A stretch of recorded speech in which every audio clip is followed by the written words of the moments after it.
অষ্টম শ্রেণীর ছাত্রী সারিন সুলতানা আবৃত্তি করছি পল্লী কবি জসিমউদ্দিনের লেখা কবর কবিতাটি।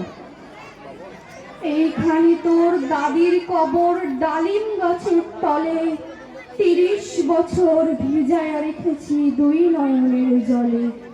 এতটুকু তার ঘরে এনেছিল সোনার মতন মুখ, পুতুলের বিয়ে ভেঙে গেল বলে কেঁদে ভাসাইতে বুক।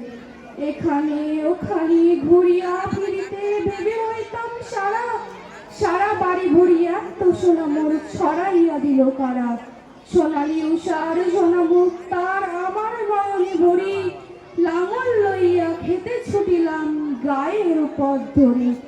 যাইবার কালে ফিরে ফিরে তারে দেখে লইতাম কত, এ কথা লইয়া ভাবি সব মরে তামাশা করিত শত।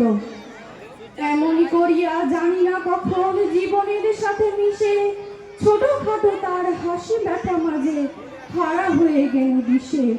বাপের বাড়িতে যাইবার কালে কহিত ধরিয়া পা, আমার দেখিতে যায় কিন্তু উজানতলির গা। শাপলার হাটে তরমুজ বেচি পয়সা করি দেরি, পুঁথির মালা এক ছড়ানিতে কখনো হতো না দেরি। ১.৫ পয়সায় তামাক এবং মাজন লইয়া ঘাটে, সন্ধ্যা বেলায় ছুটে যাইতাম শ্বশুর বাড়ির বাটে। হেসো না শোনো দাদু, সেই তামাক মাজন পেয়ে দাদি যে তোমার কত খুশি হতো দেখিতিস যদি চেয়ে। নথনে রেহেরে কহিত হাসিয়া, এতদিন পরে এলে, পথ পানে চেয়ে আমি যে হেথায় কেঁদে মরি আখি জলে। আসসালামু আলাইকুম।